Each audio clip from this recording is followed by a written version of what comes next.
হে hello everyone, কেমন আছো তোমরা সবাই? আশা করি অনেক ভালো আছো। তোমাদের ভালোবাসায় আমিও বেশ ভালো আছি। তো সকাল সকাল ঘুম থেকে উঠে আমি দেখো সব ঘরের বিছনাগুলো তুলে নিচ্ছি। প্রথমে আমার ঘরে তুলে আসলাম, তারপরে ঠাম্মাদের ঘরে তুলে আসলাম। এখন চলে এসেছি মা বাবাদের ঘরে, মানে রান্নাঘরে চলে এসেছি। তো এই ঘরের বিছনাটাও তুলে ফেললাম। চলো এবার তাহলে ঘরগুলো ভালো করে ঝাড় দেওয়া যাক। তো ঘুম থেকে উঠে সবার যে কাজগুলো থাকে আমিও সেগুলোই করছি। তো সব বিছনা টিছনা তুলে এখন চলে এসেছি ঘরগুলো ঝাড় দিতে। তো আমি আমার ঘরটাও ঝাড় দিয়ে নিচ্ছি। আর এই ঝাড়ুটা না অনেক মানে 1 বছরের গ্যারান্টি দিয়েছিল। তো আমাদের ঘর যেহেতু মানে 2টো রুম শান করা, সব ঢালাই করা, তো এটা আমার মনে হয় 1 বছর যেত, প্রায় 6 মাসের ওপরে এটা চলে গেছে। এখন মানে যদি শান করা থাকতো তাহলে অনেক দিন যেত। সেই কারণেই আমি এটা বেছেই কিনেছিলাম। তো এটা না প্লাস্টিকের ঝাড়ু ছিল। তো প্লাস্টিকের ঝাড়ুগুলো না খুব ভালো হয়, আর এমনি ঝাড়ুগুলো বেশি দিন যায় না, ওগুলো তাড়াতাড়ি ক্ষয় হয়ে যায়। আর আমাদের যেহেতু ঢালাই করা নিচে, সেজন্য আরও বেশি ক্ষয় হয়ে যায়। তাই মানে সেই কারণেই আমি ওই ঝাড়ুটা নিয়েছিলাম। তো এটা দেখি কি এটাও ক্ষয় হয়ে যাচ্ছে, বেশি দিন যাচ্ছে না, মানে ঢালাইয়ের ঘর বলে এত সমস্যা হচ্ছে, নাহলে এত সমস্যা হতো না। তো এই যে দেখো, তারপর আমি আমার ঘরটা শুধু ওটা দিয়ে ঝাড় দিয়ে নিলাম, ওই ঝাড়ুটা নিয়ে আমার ঘরটা, ঠাম্মির ঘরটা, তারপর ওই খড়ের বারণগুলো দিয়েই ভালোভাবে ঝাড় দিলাম। এই যে চলে যাচ্ছি স্নান করতে, কিন্তু হট করে মনে পড়লো রান্না করতে হবে, কারণ আমার শ্বশুর কাজে যাবে। তো সেই কারণে তাড়াতাড়ি করে এসে ভাত বসিয়ে দিয়েছি, ল্যাপ ট্যাপ দিয়ে চাল টাল ধুয়ে নিয়ে চলে এসেছি। মানে আমি রান্না করতে করতে না আমার এখন বাইরে সব কিছু টানাটানি করে রান্না করতে হয়। সেই কারণে না আমি একদম রান্নাঘর থেকে যা যা লাগে সব একবারে কিংবা দুবারের মধ্যে নিয়ে আসার চেষ্টা করি, যে এই না বারবার রান্নাঘরে আপ ডাউন করতে হবে। তো আমার সেটা মুখস্থ হয়ে গেছে এক কথায়। তো সেই কারণে না অত সমস্যা হয় না। কিন্তু ঠাম্মা রান্না করতে গেলে যদি আমি কোনো ক্রমে ঠাম্মার কাছে গিয়ে বসি, এটা দে, ওটা দে, এটা আন, ওটা আন, এরকম করতে করতে আমার মাথা খারাপ হয়ে যায়, আমি কি বলবো। সেই কারণে ঠাম্মা যখন রান্না করতে কোনোদিনও বসে, তো আমি তার আগে সব কিছু জোগাড় করে দিই, যেন কিছু চাইতে না হয়। তারপরে এই যে দেখো ভাতটা রান্না করতে করতে এদিকে আমি পেঁয়াজ লঙ্কা ভাজবো, মানে আলু সেদ্ধ ভাত রান্না করছি সকালের মতন। সেই কারণে আমাদের ঘরে লঙ্কা শেষ হয়ে গেছে, সেই কারণে গাছেই লঙ্কা তুলতে এসেছি। তো দেখেছো গ্রামের বাড়ি হওয়ার কত সুবিধা, কোনো কিছু নেই, টুক করে গাছ টাছ বোনা থাকলে তুলে নিয়ে এসে চলে আসি। আর এই গাছটা মনে হয় 2 বছর লঙ্কা খাচ্ছি, মানে এটা পুরনো গাছ, এখনও ফুল ফুটছে, মানে আবারও লঙ্কা দেবে। তো এই যে দেখো বলতে বলতে আমার ভাত হয়ে গেছে, এবার কড়াইটা বসিয়ে দিচ্ছি আর ওই লঙ্কা পেঁয়াজটা ভেজে নেব। সেই কারণে উনুনটা তো লিভে গেছিলো, সেই কারণে ভালো করে পাটকাঠি দিয়ে উনুনটা জ্বালিয়ে নিচ্ছি। এই যে কড়াইয়ে তেল দিয়ে দিলাম, এবার লঙ্কা পেঁয়াজটা ভেজে নেবো। আর আলু সেদ্ধর মধ্যে একটু লঙ্কা পেঁয়াজ না ভাজা থাকলে না ভালো লাগে না। কাঁচা লঙ্কা পেঁয়াজও ভালো লাগে, সেটা হচ্ছে খাবারের ওপর ডিপেন্ড করে। যেরকম পান্তা ভাতের সাথে কাঁচা পেঁয়াজ দিয়ে লঙ্কা দিয়ে আলুটা মাখলে সেটা বেশ ভালো লাগে, কিন্তু গরম ভাতের সাথে না ওই ভাজা পেঁয়াজ লঙ্কাটাই বেশ ভালো লাগে। তো এর জন্য আমি এই যে পেঁয়াজ লঙ্কা ভেজে নিচ্ছি। আর সকালের মতন এইটাই জাস্ট আলু সেদ্ধ ভাতটাই রান্না করব। মানে আমার শ্বশুর যেহেতু কাজে যাবে, সেই কারণে যত সম্ভব মানে তাড়াতাড়ি পারো তো রান্না কমপ্লিট করার চেষ্টা করি। সেই কারণে এই যে আমার যে একটা কত বড় ঝামেলা দূর হলো, এই যে রান্নাটা আমার কমপ্লিট হয়ে গেল। পেঁয়াজ লঙ্কাটাও বলতে বলতে আমার ভাজা হয়ে গেছে। চলো তুলে নিই। এই যে তুলে নিয়েছি, আর এগুলো ভালো করে গুছিয়ে গাছিয়ে ধুয়ে সব কিছু নিয়ে এবার চলে যাব ঘরে। আর ঘরে গিয়ে না আমার শ্বশুর এই বাজারে গেছে, মানে দুপুরে রান্নার জোগাড় করতে, মানে মাছ টাছ কিনতে আর কিছু সবজি বাজার করতে। তো সেই কারণে না আমি ভাবছি কি আমার শ্বশুরের জন্য আসলেই তো ভাত চাইবে, তাই ভাবছি যে গরম ভাত হয় বেড়ে রাখি, নয় আলুটা মেখে রাখি। তো যা বলা তাই, ঘরে এসে ভাতটা আমি ভালো করে মানে গামলায় ঢেলে নিলাম। তো আমরা না গামলায় ঢেলেই নিই, আর কালি হাঁড়িটা না ঘরে রাখি না, মেজে ফেলি। কিন্তু এই মুহূর্তে রাখলাম এই কারণেই, কারণ দুপুরে আমাদের আবার রান্না করতে হবে। সেই কারণে আর হাঁড়িটা মাজলাম না, ঘরের মধ্যেই রেখে দিলাম। আর এই যে এবার আলুগুলো সব বের করে নিয়েছি। চলো, এটা না আমি আমার বাপের বাড়ি থেকে কিনেছিলাম, এই আলু মানে ম্যাশ করার এই মানে এটা নাম জানি না আমি, কিছু একটা হবে আর কি। তো এটা খুব সুবিধা হয়েছে, মানে খুবই সুবিধা হয়েছে। তাড়াতাড়ির মধ্যে যে কি তাড়াতাড়ি আলু মাখা হয়ে যায় কি আর বলবো। আর ওই যে দেখেছো বলতে বলতে আমার শ্বশুর চলেও এসেছে, যা যা বাজার করে নিয়ে এসেছে আমাকে একটা একটা করে নামাচ্ছে আর বলছে এটা এই, ওটা ওই, এটা ওই। তো আর আমিও হাসাহাসি করছিলাম। তারপর বলছি কি দাও দাও ভাত দাও, দেরি হয়ে গেছে। তো সেই কারণে আমিও থালাটা নামিয়ে নিয়ে ভাতটা দিতে যাচ্ছি। আর ভাত বেড়ে দিচ্ছি। আর আমার শ্বশুর বলছে থাক থাক থাক, আর দিতে হবে না। আমার শ্বশুর না সকালে কাজে গেলে জাস্ট এক মুঠো ভাত খেয়ে যায়। ওই এক মুঠো ভাতের জন্য আমাকে যে কী তাড়াতাড়ি জোগাড় করতে হয় কী আর বলবো। উনি না সকালে বেশি ভাত খেতে পারে না। আর সকালে কি মানে সব সময় একটা ছেলে মানুষ যা ভাত খায় উনি তার অর্ধেক খায়, কেন কি জানি ওনার বেশি ভাত খেতে পারে না। তারপরে এদিকে আলু মাখতে মাখতে আমার শ্বশুরের সাথে গল্প করছিলাম, আর আলু সেদ্ধও দিয়ে দিয়েছি। আর বলছিলাম আলুতে নুন লাগবে? বলছে কি না না লাগবে না, ঠিক আছে। তো এই যে আমিও এগুলো সব ঢেকে রেখে দিচ্ছি, আর একে একে করে সব গুছিয়ে নেব, কেননা কাজ করে না গোছালে আমার আবার ভালো লাগে না, সেই কারণে। আর এই যে সব ঢেকে রেখে দিচ্ছি, আর এরপর ঠাম্মা দাদু ওরাও এসব খাবে, আমিও খাবো। আর এই যে দেখো আমার শ্বশুরমশাইকে ভাত দিয়ে দিয়েছি, তো উনি ভাত খেয়ে নিচ্ছে। আর যে সবজিগুলো বাজার করে নিয়ে এসেছিলো, যা যা বাজার করে নিয়ে এসেছিলো ওখানে তো নামিয়ে ধুয়েছে, চলো এগুলো গুছিয়ে ধোয়া যাক। আর এই পেঁয়াজগুলো ভাবছি কি নিচের থাকে ঢেলে রেখে দেবো। আর এই লাফাগুলো যে কবে থেকে এখানে ঝুলঝুল করছে কি আর বলবো। আজকে মনে হয় ঠাম্মাকে বলবো এগুলো বেছে ফেলতে, রান্না করে ফেলবো। এগুলোর বীজগুলো খাওয়া যাবে, যেহেতু লাফাগুলো নষ্ট হয়ে গেছে, তো বীজগুলো ভালো থাকে, তো ওগুলো খাওয়া যাবে। আর এই যে পেঁয়াজগুলো ঢেলে তুলাম, এই কালো প্যাকেটের এটা হচ্ছে মাছ, আর ওগুলো হচ্ছে ধনেপাতা লঙ্কা কিনে নিয়ে এসেছি। বললাম না ঘরে লঙ্কা শেষ হয়ে গেছে, গাছ থেকে লঙ্কা নিয়ে এসেছি, সেই কারণে। আর এখান থেকে একটা কফি নিয়ে এসেছিলো, কটা বেগুন নিয়ে এসেছিলো, আর সবজি ঘরে আছেই, টুকটাক সবজি কিনে নিয়ে এসেছিলো আর কি। আর এই যে দেখো আমার শ্বশুর খাওয়া দাওয়া করে বেরিয়ে পড়েছে, তো সেই কারণে আমি এই যে তারপর আর কি আমি সব বাসনপত্রগুলো গুটিয়ে নিচ্ছি, এগুলো মেজে নেব, সেই কারণে। আর চলো এবার নিয়ে যাওয়া যাক বাইরের দিকে। আর ওই দেখো আমার শ্বশুর কাজে বেরিয়ে পড়ছে, আর ওই মুহূর্তে না একটা ফোন এসছে, আর আমাকে বলছে মনে হয় আমার তাওই মশাইটা না মারাই গেছে। তো ওনার মানে কাজে বেরোচ্ছে, আর ওই টাইমেই ফোন করেছে, কি করবে পরিস্থিতিও যা। তারপর এদিকে আমি আমার বাসনগুলো মেজে নিচ্ছিলাম, তারপর যা বলা তাই ফোনটা ধরেই দেখে যে হ্যাঁ সত্যি সত্যি উনি মারা গেছে। তো উনি অনেক দূর, যেহেতু আমার বড় পিসি শাশুড়ির বাড়ি দুর্গাপুর, সেই কারণে না যেতে পারেনি। আর আমার শ্বশুর ওই মুহূর্তে কাজে বেরোচ্ছিলো, আর কয়েকদিন আগে না আমার শ্বশুর মানে অ্যাক্সিডেন্ট হয়েছিল, সেই কারণে না আরও যেতে পারবে না। তো এই যে আমি এখানে বাসনগুলো মেজে নিচ্ছি, আর আমার শ্বশুরকে বলছিলাম তুমি কি যাবে? বলছে আমি কি করে যাব, তার মধ্যে আমি যদি কাজে যাই, কাজ বন্ধ করি, তাহলে আমার সাথে যেই কজনা কাজ করে ওদেরও কাজ বন্ধ হয়ে যাবে, সেই কারণে না কোথাও যেতে পারে না, একটু যে কোথাও যাবে সেটাও পারে না। মানে কাজ থাকলে আমার শ্বশুরকে কাজে যেতেই হবে, এমন একটা পরিস্থিতি। আর যেহেতু পিসিবাড়ি অনেকটাই দূরে, সেই কারণে আরও যেতে পারবে না, আর ততক্ষণ তো আর বডিটা রাখবে না আমাদের জন্য, সেই কারণে আর আজকে যাওয়া হবে না। কিন্তু পরে যাব, মানে পরে তো যেতেই হবে, তো তখনই একবারে যাবে। আর এই যে দেখো বাসনগুলো মেজে নিয়ে চলে এসেছি, এবার এখানে উপুর করে দেবো। আর আমরা কিছুক্ষণের জন্য বাসন মেজে নিয়ে এসে না এখানটাই উপুর করে দিই, যেন কিছুক্ষণের জন্য জাস্ট জলটা ঝরে, তারপরে আবার তুলে থুয়ে দিই, জলটা ঝরে গেলে তুলে থুয়ে দিই। আর এই যে দেখো বাসন টাসন মেজে আমি একবারে স্নান করে ছাদে চলে এসেছি জামা কাপড় মেলতে। আর ইদানিং না আমি মানে জামা কাপড় মেলার সাথে সাথে আর এই যে এই সাবান টাবানগুলো আমি ছাদে এখানটায় দিয়ে দিচ্ছি, তো সাবানগুলো সুন্দর শুকিয়ে যাচ্ছে, আর অতটা না নরম নরম ভাব থাকে না, সেই কারণে এইগুলোও আমি এই ছাদে দিয়ে দিই। যখন জামা কাপড় তুলে নিয়ে যাই তখন ওটাও তুলে নিয়ে যাই, তো এক কাজে দুই কাজ হয়ে যায়। আর এই যে এবার মাথাটা আঁচিয়ে নিচ্ছি, তারপর দোকানে যাব, দেখি এক কাপ চা খাবো। আর মাথাটা আঁচড়িয়ে নিচ্ছি, আর মাথার মধ্যে না জট হয়েছে, দুদিন আগে শ্যাম্পু করেছি, তো মাথায় এখনও তেল দেওয়া হয়নি, সেই কারণে একটু শুলে যতই বেনুনি করি না কেন তাও যেন জট বেঁধে যায়। আর এই যে বেনুনি করার পর যে চুলটা আমার এত ভালো লাগে কি বলবো, বলে বোঝাতে পারবো না, এতটাই লাগে, কি সুন্দর চুলটা কুকড়ানো হয়ে যায় কিছুক্ষণের জন্য, আবার পরে যা তাই হয়ে যায়, কিন্তু এইটুখানি টাইমের জন্য আমার না বেস্ট লাগে, খুবই ভালো লাগে।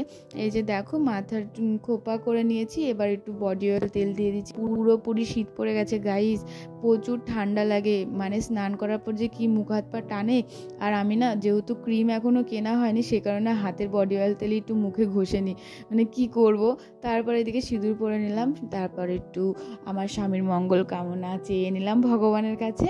তারপরে এই যে দোকানে এসেছি, চাটা খেয়ে না বসে রয়েছি, আর ওই টাইমে না ফোন এসছে ডেলিভারি বয়ের, যে আপনার বাড়ি কোথায়। তারপর আমি এরকম ঠিকানা দিলাম, তো ওনার জন্যই অপেক্ষা করছিলাম এরকম করে, তো কখন থেকে অপেক্ষা করে যাচ্ছি।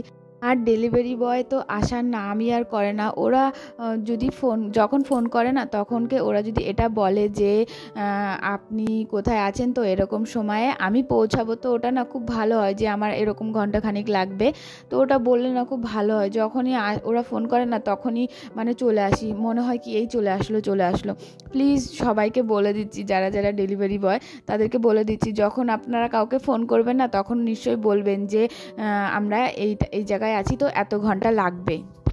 তাহলে আর কি খুব ভালো হয় আর কি, মানে খুবই ভালো হয়, তাহলে অ্যাটলিস্ট এরকম ওয়েট করতে না হয়।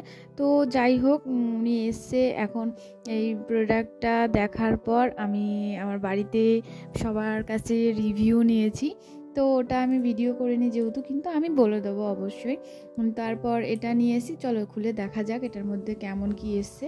তো আমি বাড়ি যাওয়ার অপেক্ষা করতে পারলাম না, কোনো পার্সেল এলে ওটা খোলার যে কি একটা আগ্রহ থাকে, যার আসে সেই একমাত্র জানে।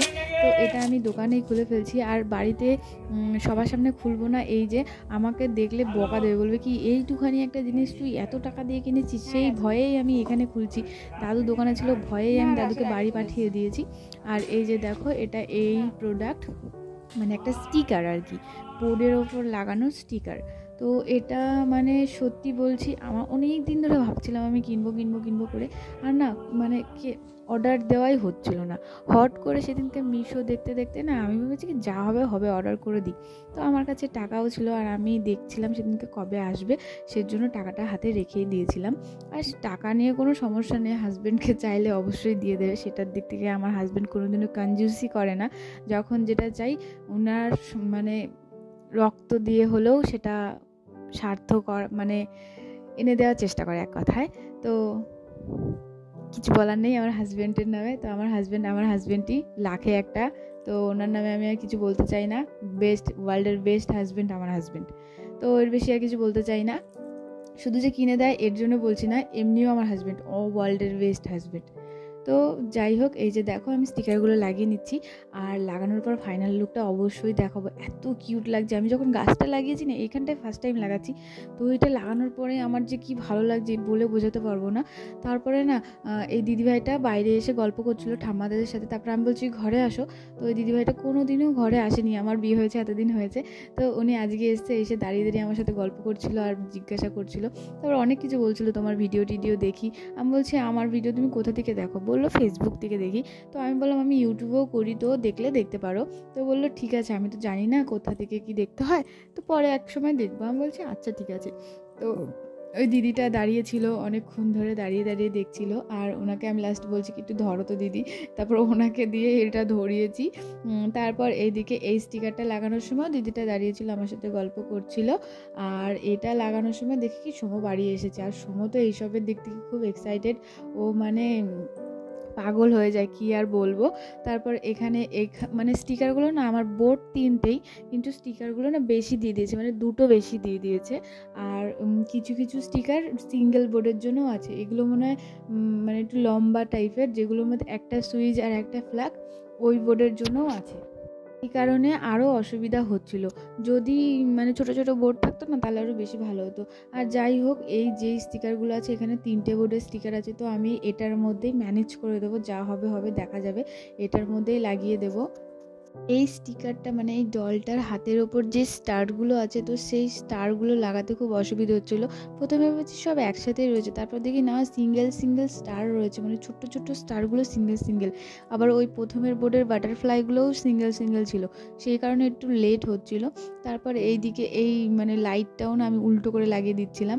তারপর দেখি সময় এসছে বাড়িতে, তো ওকে ডেকেছি, ও দৌড়িয়ে চলে এসছে, আর ও যে কী খুশি হয়েছে কি বলবো, বলে বোঝাতে পারবো না। আর ও এইসব দিক থেকে না প্রচুর এক্সাইটেড, ও বলছে বৌদি আমি লাগাবো। তারপরে ও লাগিয়েছে, যাই হোক ওই ঘুমের ওটা উল্টো পাল্টা করে লাগিয়ে দিয়েছে। তারপর বলছে কি বৌদি কিছু হবে না, ওটা কিছু হবে না।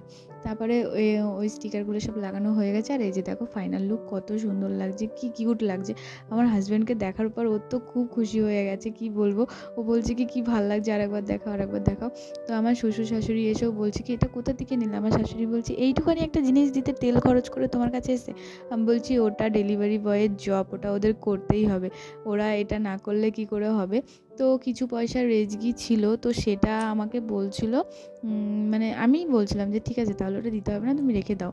তো এরকম ডেলিভারি বয়দের কিছু কিছু রেজগি পয়সা নিজে থেকে দিলে না আমার মনে হয় যে ওদের মনে হয় একটু ভালোই হয়, কেননা ওরা খুব কষ্ট করে, খুব জার্নি করে, এরকম ঘুরে ঘুরে ওরা ডেলিভারি করে। তো এই ক্ষেত্রেই বলছি, যাই হোক। তো এই যে দেখো আমরা রান্না বান্না করে নিচ্ছি, আর আমরা বাড়ির সবাই মিলে একসাথে রান্না করছি। আর যখন সবাই মিলে একসাথে রান্না করি না তখন বেশ ভালো লাগে, বেশ ভালো লাগে। তো এই যে আমার ভাত টাত হয়ে গেছে, আর এদিকে ঠাম্মা একটু করে দিচ্ছে, মা জাল দিয়ে দিচ্ছে, মা ওই তরকারি বসাচ্ছে, আমি এই তরকারি করছি। তারপরে এই যে ভাত টাত সব হয়ে গেছে, ফ্যান ঝরাতে দিয়েছিল মা, আমি আবার ভাতগুলো ঝেড়ে নিয়ে তো ঘরের মধ্যে রেখে দিচ্ছি। আর এদিকে তরকারিও হয়ে গেছে, তরকারিগুলো নামিয়ে নেব। আর ঠাম্মা আমার সাথে বসে বসে গল্প করছিল, আর ওইদিকে মা গেছিলো বাসনগুলো মাজতে। বললাম না আমাদের বাড়িতে সবাই খুব মিলেমিশে থাকি, মিলেমিশে কাজ করার চেষ্টা করি যেন কোনো সমস্যা না হয়। তো মানে একজনের ওপর কেউ ডিপেন্ডেন্ট থাকে না, যখন সবাই বাড়িতে থাকে সবাই করে ফেলার চেষ্টা করে, এই না যে ও করবে ওর জন্যই রেখে দিই, এরকম কোনো ব্যাপার না, সবাই সবার কাজ করে ফেলে। তো সেই কারণে আর অত অসুবিধা হয় না। আর অ্যাটলিস্ট এরকম করে মিলেমিশে থাকলে আমার ক্ষেত্রে মনে হয় কোনো বাড়িতে কোনো সমস্যা হবে না, কোনো বাড়িতে কোনো অশান্তি হবে না, সবাই সুখে থাকবে। এই যা এই দেখো, দেখেছো বললাম না বাসন মাজতে গেছে, আমার শাশুড়ি বাসনগুলো এসে রেখে দিল। তারপরে এই যে এইখানে সব বস্তা টস্তা গুটিয়ে ঝাড় টাড় দিয়ে, আর আমি তো ডেলি উনান লেপে ফেলি। তো যখন শরীর ভালো থাকে তো আমি ডেলি লেপে ফেলার চেষ্টা করি, খুবই সুন্দর লাগে। আর গরম উনান তো লেপার সেকেন্ডের মাথায় উনান শুকিয়ে সাদা হয়ে যায়, তো এর জন্য আরও বেশি ভালো লাগে। তো ওইখানে আমি ঝাড় দিয়ে নিলাম। প্রথমে ভাবছিলাম যে আজকে আর লেপবো না, পুরো জায়গাটা দেখতে পাচ্ছ ভিজা ভিজা রয়েছে, উনানের ওখানটায় শুকনো রয়েছে, সেই কারণে আমি ভাবছি তাহলে আজকের দিনটা থাক, অন্যদিন লেপবো। তারপরে ভাবলাম থাক উনানটাই শুধু লেপি, ওখানটা তো শুকিয়ে যাবে, তাহলে ওই আর চারিপাশে লেপবো না, আজকে উনানটা লেপে ফেলি। তো উনানটাই লেপে ফেলছি। আর এই রান্না করার পর উনান টুনান পরিষ্কার করে লেপে ফেলার মানে ফিলিংসটা যে কেমন যে করে সে জানে। তো আমার না খুব ভালো লাগে, আর এই ছোট্টখাটো ল্যাপা পোছা করতে বেশ ভালো লাগে, ঘর মোছার থেকেও বেশি ভালো লাগে এরকম ল্যাপা পোছা করতে। তো সেই কারণে আর এই যে দেখো এদিকে উনানটাও লেপে ফেলছি, আর খুব সুন্দর লাগছে মানে। আর এত গরম উনুনটা কি বলবো, ল্যাপাই যাচ্ছিল না, মানে এক ফোঁটা যদি উনানের ভেতরে আমি লেপতে যাচ্ছি, এক ফোঁটা জল যদি আগুনের মধ্যে পড়ছে, ছ্যাক করে একটা গরম ভাব উঠে আসছে, হাতের মধ্যে লাগছে। আর ওইদিকে কলের পাড়ে হাঁড়ি কড়াইটাও আছে, মানে যেই এঁটো বাসনগুলো ছিল সেগুলো মা ধুয়ে নিয়ে এসছে, হাঁড়ি কড়াইটা রয়েছে। তো মা বলছে কি যে তোমরা তো দেখতেই পেলে তরকারি ভাতগুলো তো লাস্টে নামালাম, তো ওগুলো মাজাটা হয়নি। তো মা বলছিল কি থাক আগে রেখে দাও, আগে ভাত খেয়ে নি, খুব খিদে পেয়েছে। আমি বলছি দাঁড়াও আর একটুখানি আছে, এখানটা লেপেই ভাত খেতে চলে যাবো। তো বললো কি ঠিক আছে। তারপরে এদিকে আমি লেপছি আর ওইদিকে মা ভাত বাড়ছে, মানে বুঝতে পারছো কতটা মানে মিল দিয়ে আমরা থাকার চেষ্টা করি, কতটা ভালোভাবে থাকার চেষ্টা করি। তো ঠাম্মা ভাত খাবে না বললো, ঠাম্মা একটু বেলা হয়েছে ভাত খেয়েছে, তো সেই কারণে ঠাম্মা আর খেলো না। আর এইদিকে আমি সব লেপা পোছা করে নিয়েছি। এইখানটায় লেপার পর ভাবছি কি ওই দিকটা ফাঁকা ফাঁকা লাগছে, একটু কালিও লেগে রয়েছে, তাহলে ওই দিকটাও লেপে দিই। তো এই কারণে ওই দিকটাও লেপে দিলাম। আর দুদিন ধরে না ওনার লেপে না আবার রাতের বেলা রুটি করতে হয়েছে, তো আবার না মানে কালিও হয়ে গেছে। আর ওই রুটিটা যখন করেছি ওই একটা উনানেই করেছি, এই দুটো উনানে করিনি, সেই কারণে হয়তো সমস্যা হয়নি। আর সকালবেলা উঠে মা ওই উনানটা লেপে নিয়েছে, বাসি উনান। এই যা। আর এই যে দেখো আমি খেতে বসে পড়েছি, আর ওইদিকে আমি প্রথমে এইগুলো সব ছিটিয়ে বিটিয়ে রয়েছে বলে গুটিয়ে নিচ্ছি। আর আমার না এরকম ছড়ানো বড়ানো থাকলে সত্যি বলছি কেমন যেন একটা খারাপ লাগে, বিচ্ছিরি লাগে। সেই কারণে আগে যাই হোক আমি খেতে, মা দেখো আমার জন্য ভাত বেড়ে দিয়েছে, ভাত খেতে বসিনি, আগে আমি ওই চামচ খুঁজছিলাম তরকারি কাটার জন্য, এদিকে আমি জিনিসপত্র গোটাতে শুরু করে দিয়েছি, এটা গোটাচ্ছি ওটা গোটাচ্ছি, সব ছড়িয়ে বড়িয়ে রয়েছে সেই কারণে। আর ভাত টাত খাওয়ার পর যদি আরও মানে সব পরিষ্কার পরিচ্ছন্ন না থাকে আমার আরও ভালো লাগে না। আমি যদি ওই জায়গাটা পরিষ্কার পরিচ্ছন্ন না করে যদি ঘুমাতে যাই, যদি ভাবি যে বিকেলবেলা গোছাবো, তো আমার কোনো মতেই ঘুম আসবে না, কি বলবো। তারপর মা বললো কি আমাকে একটু তরকারি দাও। তারপরে এদিকে ফুলকপি আলু তরকারি করেছি, আর ওইদিকে করেছি বেগুন দিয়ে লোটে মাছ দিয়ে তরকারি, আর এদিকে করেছি শাক ভাজা, মানে নোটের শাক আর শুশিনির শাক একসাথে ছিল, বেগুন দিয়ে করেছি। তো খুবই ভালো হয়েছে, অল্প অল্প তরকারি, টেস্ট বেশি হয়, আর শাকটা বেশ করে অল্প ছিল। ঝোল তরকারিগুলো অল্প না, ওগুলো বেশিই ছিল, দুবেলা খেতে হবে যেহেতু। আর ওই শাকটা বেশি ছিল, অল্প ছিল, সেই কারণে ওটা একটু বেশি টেস্ট হয়েছে। আর আমরা দুজনে মিলে অনেক গল্প করতে করতে করতে ভাতগুলো খেয়ে নিচ্ছিলাম। তো এইদিকে আমরা ভাত খাচ্ছি আর গল্প করছি। আর এরকম কাদের কাদের বাড়িতে এরকম শাশুড়ি বৌমা গল্প করতে করতে ভাত খাও, তো অবশ্যই একটু কমেন্ট করে বলো। তো আমরা নানান কথা, নানান হাসি ঠাট্টা মজা। আর আমার শাশুড়ি না ভাত খেতে বসে না বেশি জল খায়, তো সেটা নিয়েও একটু মানে হাসাহাসি হয়। ভাত খাবে কম, লবণ খাবে বেশি, সেটা নিয়েও হাসাহাসি হয়। তো এরকম হাসি ঠাট্টা করতে করতে আমরা খাওয়া দাওয়া করে নিচ্ছি। আর এই যে দেখো আমাদের খাওয়া দাওয়া প্রায় হয়ে এসছে। মাকে বলছি তোমার কত পরে আমি খেতে বসেছি, দেখো তো কত তাড়াতাড়ি খাওয়া হয়ে গেলো। বলছো ও আচ্ছা আচ্ছা দাঁড়াও দাঁড়াও। তারপরে এই যে এরকম করে বসে তাড়াতাড়ি করে খাচ্ছে, দেখেছো হাতের মধ্যেই ভাতটা কতক্ষণ ধরে রেখে দিয়েছে, কি খাবে। আর এদিকে ওনার হয়ে হাতে ইয়ে করতে করতে আমার ভাত খাওয়া হয়ে গেছে। তো ভিডিওটা স্পিড করেছি বলে তা না, আমার শাশুড়ি একটু লেট করেই খায়, উনি তাড়াহুড়ো করে খেতে পারে না। অ্যাকচুয়ালি উনিই ভালো, উনি হচ্ছে সব ভাতগুলো না চিবিয়ে খায়, আর আমরা তো ভকাত ভকাত করে গিলে খেয়ে নিই। তো আমাদের ভাতগুলো না হজম হবে না, ওনার ভাতগুলোই বরঞ্চ হজম হবে। তারপরে এইদিকে সব বাসনগুলো বাইরে নিয়ে চলে গেছি, বাইরে কলের পাড়ে ধুয়ে এসেছি, আর এইদিকে মুছে নিচ্ছি। আর এইখানেই আমার ভিডিওটা আজকে শেষ করছি। অবশ্যই ভালো লাগবে তোমাদের পুরো ভিডিওটা, তো দেখার জন্য তো অবশ্যই অনুরোধ রইল। আর একটা সাবস্ক্রাইব করে অবশ্যই আমার পাশে থেকো।